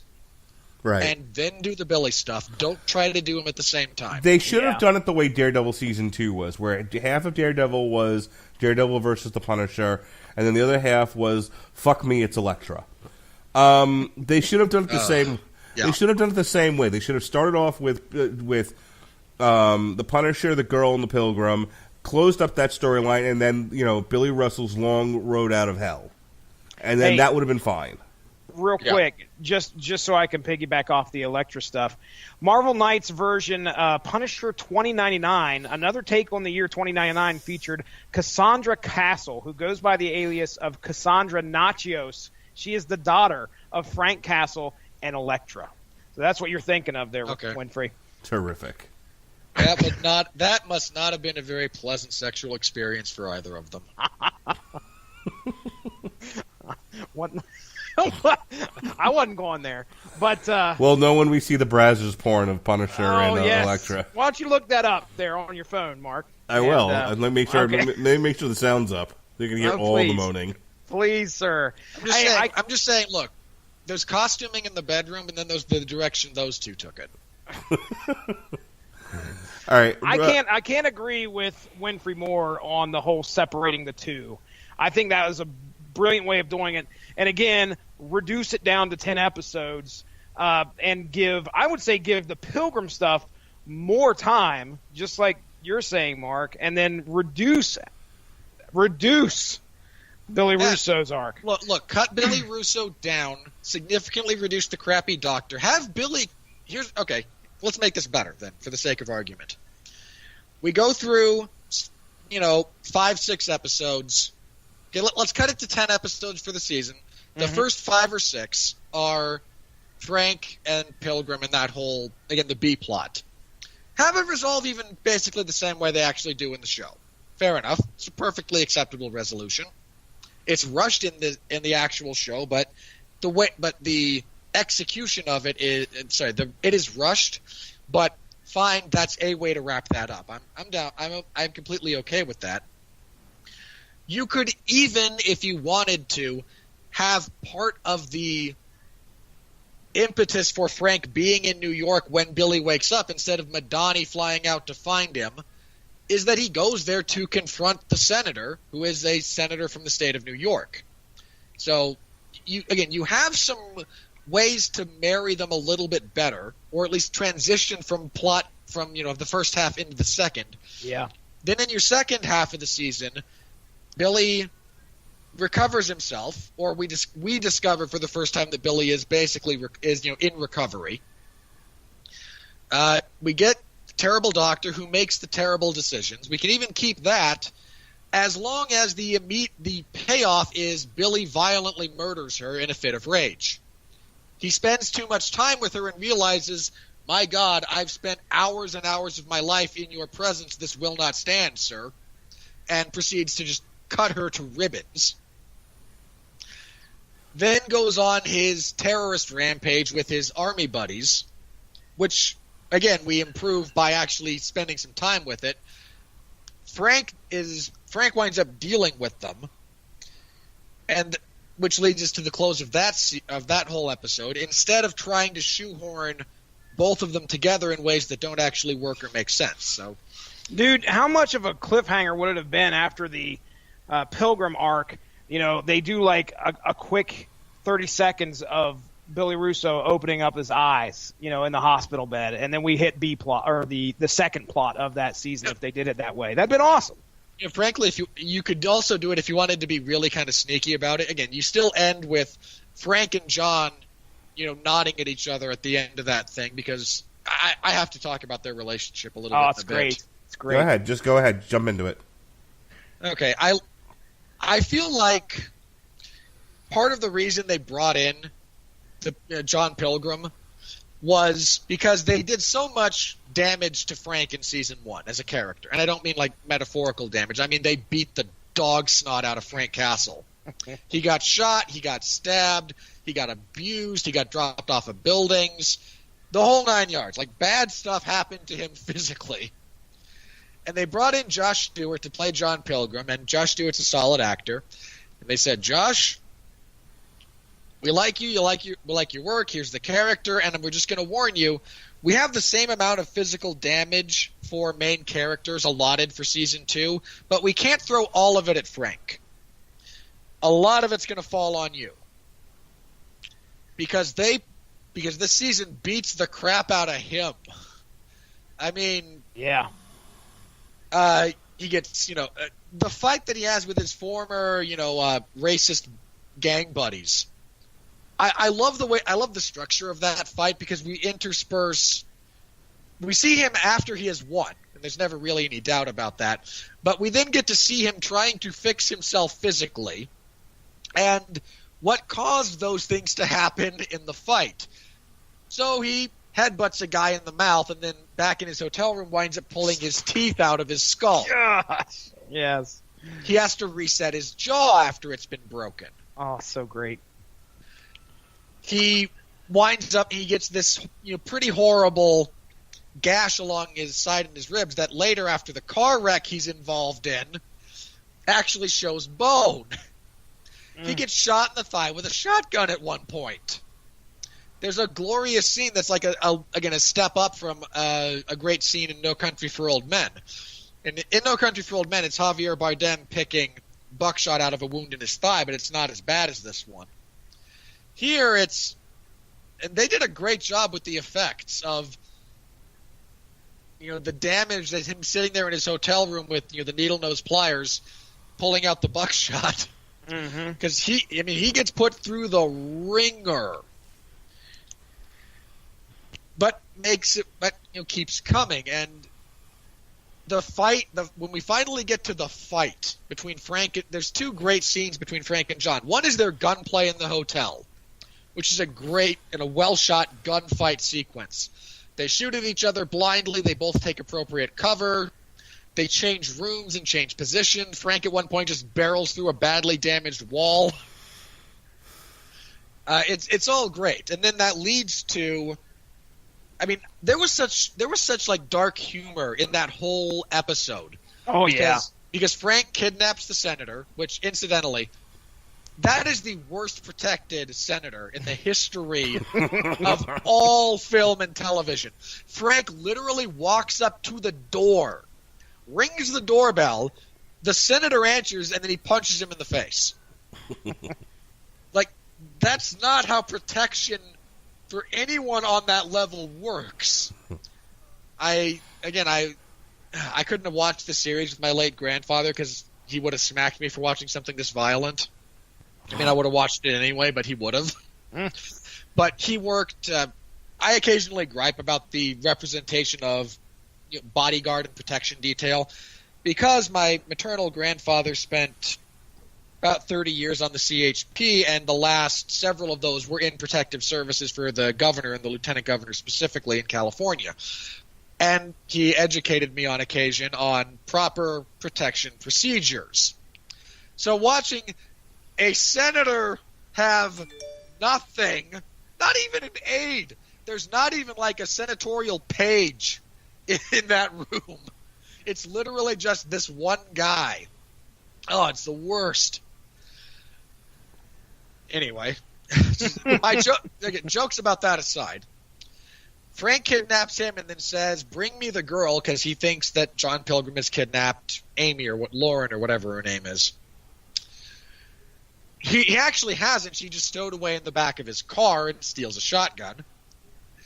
Frank goes to confront Pilgrim after he's informed of this. He leaves the senator with Curtis, who winds up having the best crisis of conscience maybe in the history of this show. Is Curtis and the senator talking, and Curtis going, "Man, I don't know what I'm doing here." Mm-hmm. And the senator goes, "Well, why are you here?" Like, "I just want to go home, man." "Okay, why don't you?" "You know what? That's a good question. Why the hell don't I?" Come on, buddy. We're going to fix this right now. Like, God bless Curtis, man. All right. But the point being, Pilgrim does actually wind up with the girl as Frank loses the senator. So they exchange a trade. Frank just bluffs him. Frank bluffs an explosive that leads so it can wind up being just a fight between the two of them. John loses his gun. Frank grabs it, points it at him, and tries to shoot, but it clicks empty. And Frank looks at it. It was the great. I laughed so hard at that moment. They then proceed to beat the crap out of each other, and Frank winds up stopping short of killing him. But there's this genuinely great bit of dialogue between them because it is so simplistic. Frank just looks at him and goes, "Really, you shouldn't be doing this, man. We're going to have to kill each other. And why are you doing this?" And John's response is, "They've got my boys. And I know you never got a chance to save your family, but if you could, what would you have done for them?"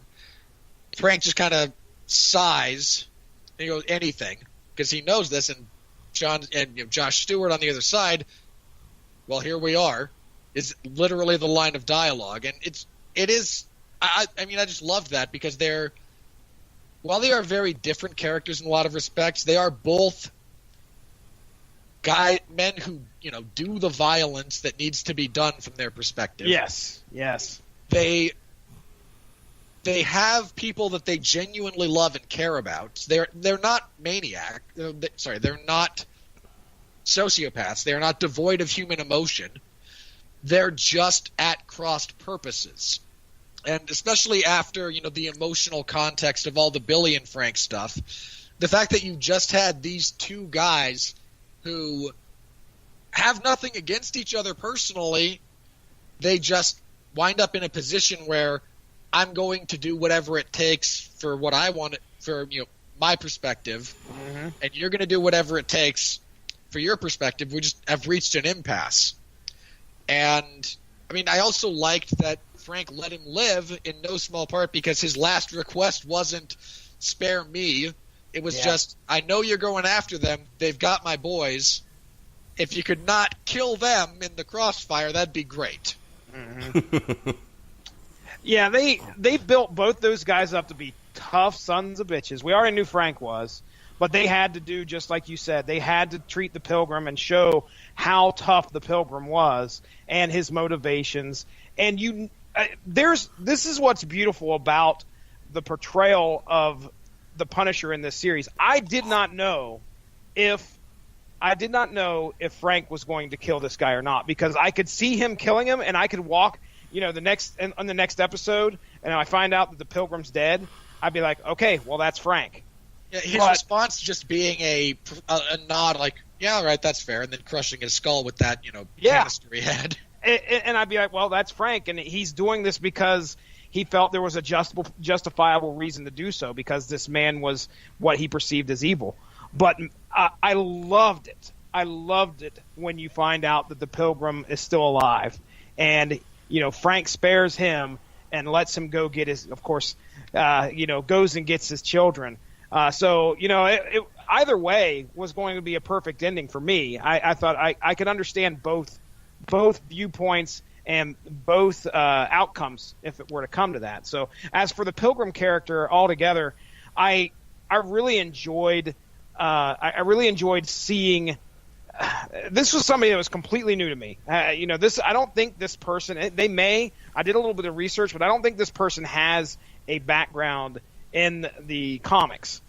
So if they you talking about the brought Pilgrim? him up, what's that? You talking about the Pilgrim? Yeah, The Pilgrim is the Mennonite. the Mennonite. Okay, all right. So that is somebody. Wait. So in the comics, he's actually the Amish Mafia? Yes. The Mennonite first appears in Punisher Max number 3, created by Jason Aaron and Steve Dillon. An unnamed farmer, simply known as the Mennonite, lived in a community of Amish farmers. His wife Mary was sick and did not look like she was getting better. The two sons found a box full of dangerous weapons. When the Mennonite caught them, he took the box and buried them in a tree in a field. Giving into his faith, he prayed to God for some way to help his wife, only to get the word from his sons that someone named Rigoletto was looking to hire him. Resigned, he takes his box of weapons and heads on his way. He enters the city to meet with Rigoletto, whom he refuses to divulge his Christian name, and takes the job of killing the Punisher, though only with the tools that his religion allows. The Mennonite and Punisher face off, with the former using a hammer, horses, and his bare hands to take on the latter in a fight. Tiring out, the Mennonite reaches for one of the Punisher's guns, only to get electrified. The Punisher drops a safe on his head, killing him. Meanwhile, spoilers. Ooh. Meanwhile, his sons wait with Mary, unaware their father failed them. Oh, so this has got a more rosier ending than the comics. Interesting. Yeah. Well, I stand corrected. Of course, I was looking for the Pilgrim. I was like, oh, Pilgrim, Marvel Comics couldn't come up with shit. So no wonder. You found it pretty easily. So let's just say I didn't research as hard as you did. Way to go, Mark. Put in research. There was a link in the Wikipedia page. Fuck off. And so yeah, but yeah, I really enjoyed that character. I thought it brought this. His arc was probably the most interesting to me throughout this season. Billy Russo, okay, yeah, but I saw enough of him in the first season. This guy was awesome. So I enjoyed it. I had a good time. As for Amy, by the way, I didn't get my opinions in on Amy. Hey, I understood why Frank felt the need to protect her. I don't want to say she felt like a necessary evil, but she sometimes it felt like she kind of overstayed her welcome, and yes, sometimes she just felt like she was sitting there doing nothing. Which what do you expect? Time she was literally sitting there doing nothing. I'm making spaghetti. I wonder why I got that impression. But yeah, That's kind of all I have to say on that. So my final word on this, and then we're going to close up. When it was over, I love the scene of the Punisher tricking the two teenage gangs into so the warehouse or whatever. Best ending ever. And they don't realize that they've been hornswoggled, and Punisher just lights them up. He's like, "I'll dance with you." And he's got a new vest on and everything. He just blows them the fuck away. Not since the Shield have I run into my bedroom and yelled out, something and scared the shit out of my wife. In this particular case, I kind of channeling my dad. I banged open the door, and I'm like, "Melissa, he wouldn't stop being the Punisher. He just couldn't stop." And she was like, "Why are you yelling?" Anyway, so. Oh man. Yes, dear, that's very nice. I have to be up in 3 hours. Please go to sleep. Peter, I have a mammogram in the morning. That's a reference, Jesse, to Family Guy. Is it Family Guy? Yeah. Oh, okay. So anyway, I like the way that it ended. For all the shit we're giving the season, and believe me, there's a lot of shit for it to be given. There's a lot of problems with season 2. It's not great, but it ended so good. I can almost forgive some of the problems I had with it. Jesse, final word, and then I'll let Robert give his final word, and then we're done here. Absolutely. Yeah, I can't agree with you more. That was the most pure Punisher moment that we've got out of all 2 seasons. Was just that last, what was it, maybe not even 5 minutes. And it's him. Just him taking the call from Adani. I got a job offer for you. No, thanks, I've got a job. Yeah, and he walks in, and all you see is just the barrels ablazing, the skull on his chest, and his face being lit up, and it was just perfect. It was the purest representation of what I wanted to see from from this series. But so it's kind of sad, to see that perfect ending, and that I think it just came out today that they have no intention, or maybe it was yesterday because Winfree, I saw you'd commented about it, and I think Mark, you shared it. There's no intention of renewing this for a season 3. No, that's because Disney is having its own streaming service, and they own part of Hulu now with the Fox deal. And we were talking, they have to put these guys on respite for 2 years. Is that the thing? 3. Were they 3? 3? That was my understanding. I might be misreading. Okay, that's sad. I mean, it really is. And do you think Bernthal? I mean, never say never, but do you think Bernthal's going to come back to? I mean, it depends. If he's too busy, no. If he's not busy, why not? I told one of my brothers this, and I have to share this bit of horror with you two because this is horror that must be shared. Oh no! It's going to be on ice, and when he comes back, it will have been about 3 years, which is about enough time for Joe Quesada to decide that Spider-Man has to be rebooted to be in high school again. Oh, no. And we're going to get the Punisher. Okay. As he jokes his way through trying to kill 16-year-old Peter Parker. Oh gosh. And you tell me I'm wrong. I can't. There's no way. There's no way I would even attempt to try and watch something like that. Look, neither would I, but let's be clear about this. On a Disney Plus streaming service, are you really going to show this? No. No, you're not. It'll be on right after the Tiger and Dazzler show. So, look, the profoundly sad thing is it's going to disappear forever into the ether after Netflix, after Fox decides no, you can't even, after Disney decides no, Netflix, you can't show any of our content, even if it's stuff you created. They're going to get I mean, again, they're just going to be kind of washed from the Netflix, from being streamable on Netflix, and unless they actually sell the rights to the individual to broadcast those shows back to Disney, they're just not going to be anywhere, and it's profoundly sad. It is. It is. Well, my final thoughts on the season as a whole. Listen, I'm biased. Punisher is my favorite Marvel character. I was extremely excited. God, that makes what I said even worse, doesn't it? It does, dude. It really does. Season 1 I remember the trailer for Season 1 hitting and just watching that. I probably watched it 5 or 6 times. I don't do that normally. So good. Yes.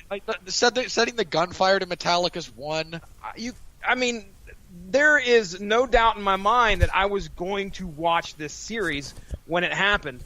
And so when Season 2 hit, I'm on here. I probably gave Season 1 much more of a glowing review than I did Season 2 because there was a lot more pitfalls here. But, again, I'm glad I got to experience Season 2 just as much as I did Season 1. Go with God, Frank Castle, because I hope to see you again. But if not, I'm glad to have seen Bernthal's representation of the Punisher on Netflix, and I hope it comes back at some point. So, Winfree? I mean, can we all just agree that John Bernthal's take on Frank is definitively the best representation of Frank Castle we've had so far? No doubt in my mind. Dolph Lundgren. Oh, Yep. Shut up. Gosh. You are not Pat Mullen. You do a bad representation. Come on, God. For years I'm asking you why are the innocent punished and the guilty alive? Where is justice? Where is punishment? Watched the movie one time. I watched it one time, and I was probably a teenager, if that, and I knew how bad that movie was. We're gonna have to do a commentary on that one night then. I almost wanted to a couple nights ago. Dolph Lundgren karate fighting his way through a Japanese tea house at one point in that movie. Look, let me be clear about this. I think Lundgren had the physical presence to pull off the Punisher. I even think he might have had the acting range for a very limited take on the Punisher. Yeah, that movie is so badly constructed that it had no hope. I mean, and look, let me also be clear about this. I don't think they've ever had a bad actor for Frank. Again, you had Dolph originally, and Dolph in the 80s was Dolph in the 80s. We all knew what we were getting into, in theory. Thomas Jane's version of the Punisher, while wildly different from all other takes on him, basically, Thomas Jane's not a bad actor, and that movie, again, suffers from structural problems more than acting problems. Plus, that movie also has Kevin Nash, and it can only any movie featuring Kevin Nash can only be so bad. And yes, that actually does include the second Turtles movie. Super Shredder. He was the Super Shredder. You also have, I believe it was Ray Winston who plays him in Punisher Warzone. Oh, the guy from oh gosh, I used to know it off the top of my head, but yes. Shit, And- what show was he off of? It was an HBO show, and it was like about Hitchhiker? Romans. Arliss, Rome, Fucking V for Vendetta. V for Vendetta, The Wire. Please continue, Winfree. While Mark continues listing off shows that are vastly overrated and on a pretty terrible network. Band of Zing. Brothers. And again, Ray Winston Not necessarily Does the this- news. does a solid enough job. Again, there's structural issues with that movie more so than the actor does a bad job. Sex in the City. Here we just have the best marriage of actor, role, and vision for the character. Again, hiccups in execution, sure, but this is a very complete vision of Frank Castle. Game of Thrones. It's- Ray Stevenson, by the way. Ray Stevenson. Stevenson. Yep. My apologies. I got Ray you. Winston is someone different. And you just get the best take on the character. Memery aside from Pat, who's now hacked Mark's brain. All right. With that said, Oh, hang on, no, because I had. There's Mark is something we- about this close I to falling know. asleep. I'll be brief, because one of the things that we didn't really get a chance to expound on a whole lot, but is I think the crux of what makes this season as good as it is in places is the action set pieces such as they are. I got a personal kick out of Frank Castle walking into a gym full of actual fighters and beating the crap out of them because, I mean, look, it's nice to see Keith Jardine still getting work. I have a soft spot for the guy. What do you want me to say? He was an underappreciated fighter when I was coming into my deeper understanding of MMA generally, and put on some fights that I still enjoy from time to time. I love the way he beat the crap out of Chuck Liddell. So I've got a soft spot for Keith Jardine, so seeing him and Vladimir Kozlov still getting work somewhere in the world, it warms the cockles of my mostly dead heart. Seeing Frank bash his skull in with a 2.5-pound weight wrapped around his fist, Ugh. I loved that whole... I showed that to one of my brothers who's a bit of a, I won't say gym rat, but he's hitting the gym a lot recently, and enough so that now when I say it's February, watch out for people doing curls in the squat rack, he just goes, oh, I hate them. Because, seriously, if you do curls in the squat rack, you are the worst kind of person. So that being just, okay, the appropriate response when you see someone, the appropriate gym sequence to seeing someone do curls in the squat rack is that fight scene. I loved the way that one was set up and executed. I liked the brief car chase we got set to, I believe it was Marilyn Manson's song, kind of near the end when John Pilgrim chases them down in the cop car. And again, both of the action scenes between Frank and John and Pilgrim are really, really good. And there was one other. I like the robbery, the check cashing place that Billy robs, and then the homage to Heat the homage to that very, very. I mean, look, maybe there are a handful of genuinely great bank robberies, especially modern bank robberies in film. The one that goes wrong in the movie Heat that features the running shootout down the block is maybe the best ever. I mean, the Joker's introduction and The Dark Knight being a very, very close second in my estimation. Billy going a little bit ham with the with the double drum roll magazine was pretty darn great.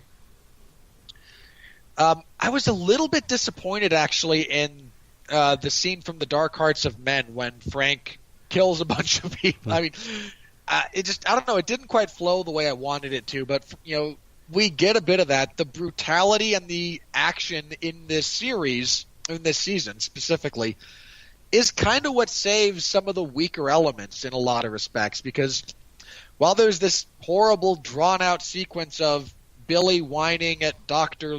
Ladyface for the third time, and Amy I'm sitting here making spaghetti, and Curtis going, why, oh, why did I answer this man's phone call again?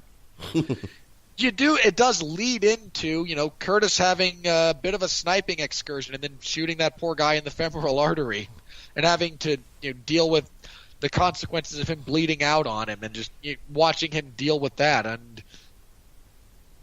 when this season is good, it is really good. And that's actually just that, which of course just serves to make all the crappy stuff seem even worse by comparison, because there's genuine greatness here, but there's so much crap you have to slog through this season to get to it. Yeah, and at the end of the day, I didn't think for the amount of slog that we had to go through, there was enough there to really make it exciting. But we'll see what happens. There's stuff from this season I will go back and rewatch, but I will not rewatch the whole season. I mean, I'll rewatch season 1 of Punisher. If at any point I tend to feel like you know what, this seems like a good idea, and I'll rewatch that. This season, if I want to rewatch it, I know where I'm trimming. I know where I'm hitting the fast forward button. Like, oh hey, skip ahead 5 minutes, and I can cut out all this pointless stuff. That basically just rehashes what happened 2 episodes ago, which was a rehash of an episode previous to that. But when this season is great, it's really, really great. It just never quite finds cohesion, which is kind of sad. And I'm very, very sad that this is probably it for Bernthal's take on the Punisher. On the plus side, I will never again have to deal with Madani. And you know what? In the crap storm that is in the storm of sadness that is losing this version of the character, and I am genuinely sad about it, my silver lining is no more Madani. Thank God. Okay. Well, that brings our discussion of Punisher Season 2 to a close. I want to thank Jesse and Robert for joining me tonight. I am beat to shit. Tomorrow, myself and Jesse will continue to make more jokes about racist Bugs Bunny cartoons. Just call me Adam. Very specific Bugs Bunny cartoon reference right there. Wow. Yeah, that's what we watched that last night. Jesse just... Look, let me be clear. I watched that Bugs Bunny cartoon as a kid, didn't understand that it was racist. It's not. I agree with that general premise. It's ahead of his time. I just That's laughed at it. So I thought it was funny. It It's is. just Bugs Bunny. It's just Bugs Bunny doing Bugs Bunny things. Right. So, we'll be reviewing Beast in Black from Hell with Love tomorrow night on the Metal Hammer of Doom. There was no Metal Hammer of Doom last week. I needed to watch Pan's Labyrinth, and frankly, the new Bring Me the Horizon was just not our thing, so it wasn't really worth reviewing. Next week, Mark, you made the correct choice. Pan's Labyrinth is a genuinely great and beautiful movie.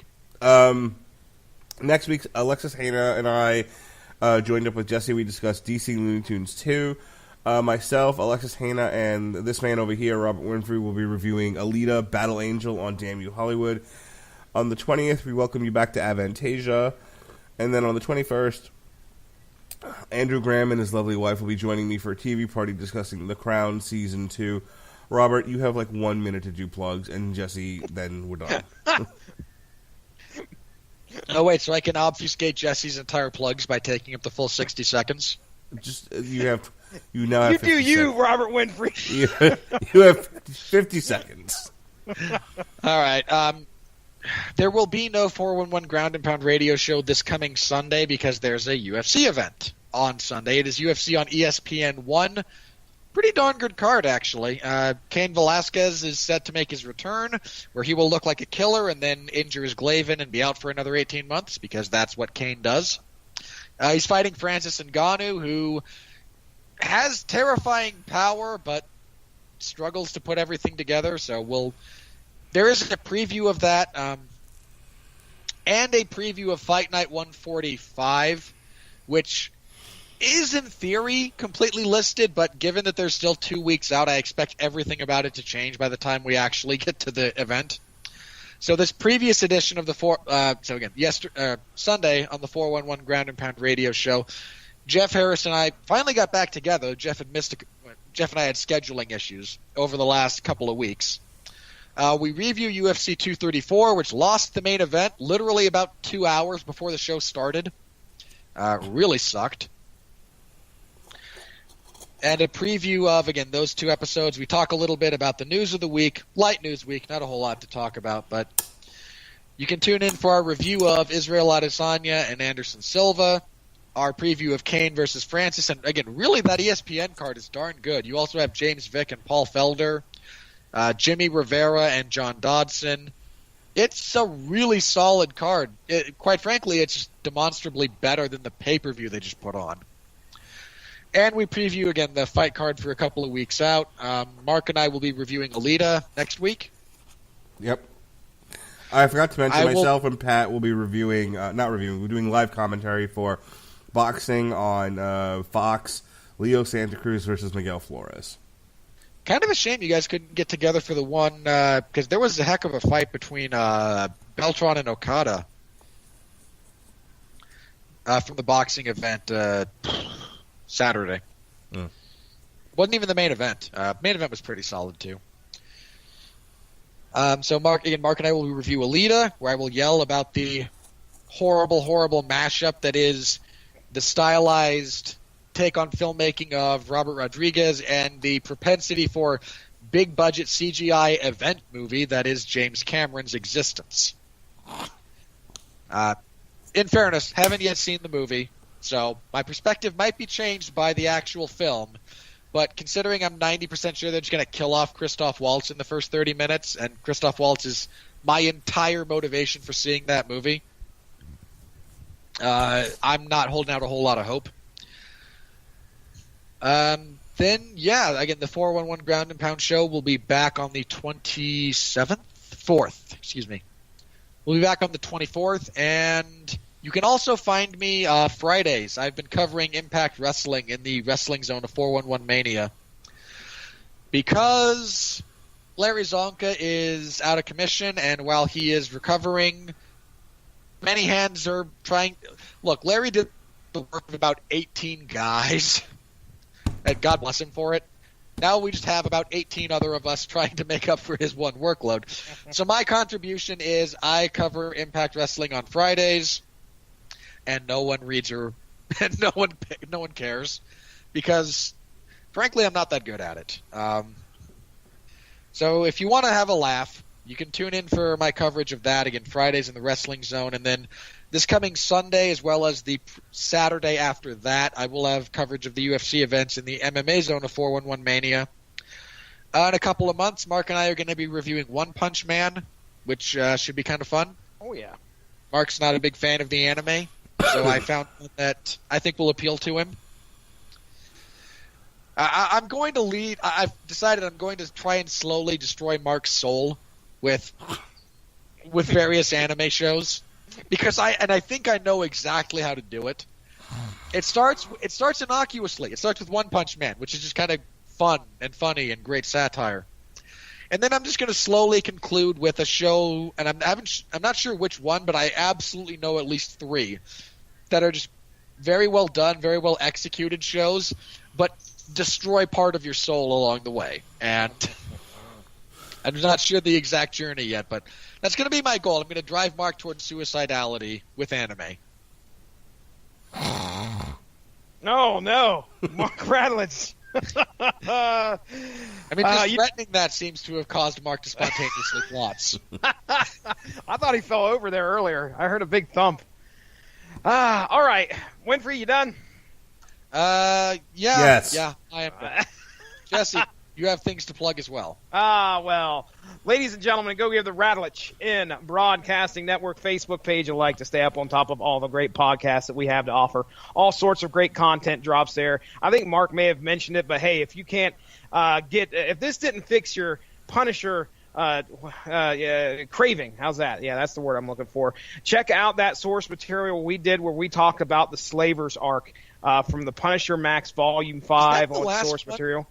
I don't know if it's the last one because I think I'm pretty certain there's more issues after that. No, that went on for a while after that. And make sure you listen to the gag Because reel where once memory- again I talked about robot prostitution. Yeah, Guys, gag reel. No. That's not a gag. That's going to be your reality in 10 years. Oh, there was a discussion.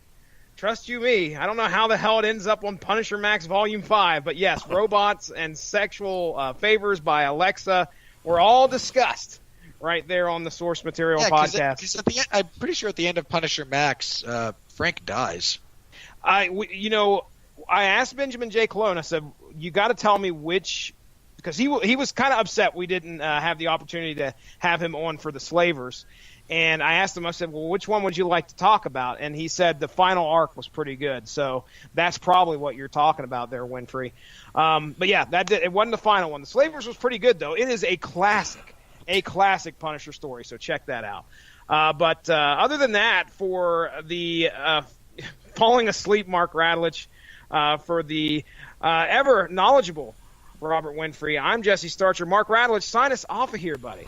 All right. Thank you for joining us for TV Party tonight for Punisher Season 2, and we look forward to offending you in the future. Hit that music.